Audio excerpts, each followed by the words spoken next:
4 gün ərzində Azərbaycan bütün dünyaya öz ordusunun gücünü nümayiş etdirdi.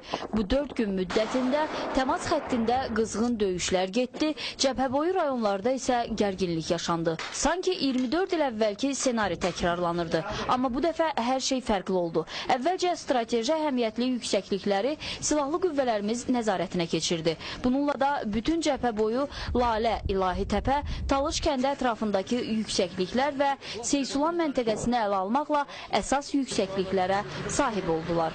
4 günlük müharibə şəraitində qazancımızla bərabər itkilərimiz də oldu. Torpaqlarımızın azadlığı uğrunda əllərində silah mübarizə aparan 31 igid əskərimiz şəhid oldu. Bir helikopterimiz vuruldu. Ermənistanın isə 300-dən çox canlı qüvvəsi məhv edildi. 50-dən artıq texnikası sıradan çıxarıldı. 2 strateji qərargahları və 1 batareyası darmadağın edildi. Pilotsuz uçan aparatı göydə vuruldu.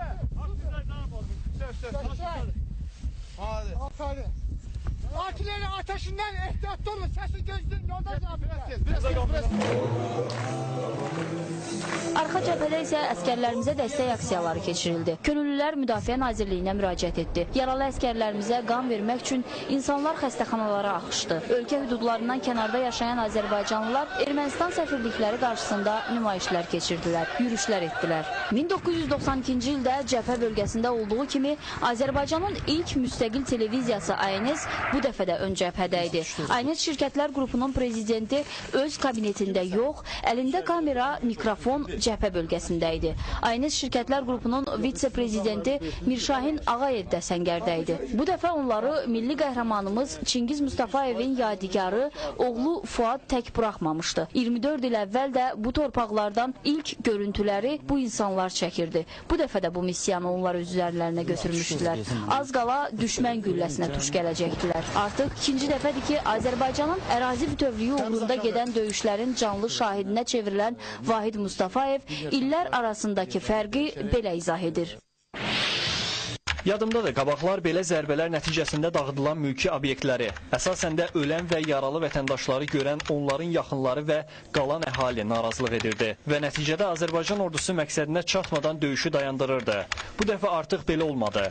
Bir tərəfdən artilleriya zərbələri və onların nəticəsində dağıntılara və ölüm hallarına əhalinin münasibəti fərqli oldu. Hamı bir nəfər kimi öz dövlətinin gücünə inanaraq əksinə qisas almaq tələbini irəli sürürdü. Ordu isə Tərtər əvəzinə Ağdərə, Horadiz əvəzinə Hadrut və Xankəndi yaşayış məntəqələrinə artilleriya atəşi ilə xəbərdarlığını çatdırdı.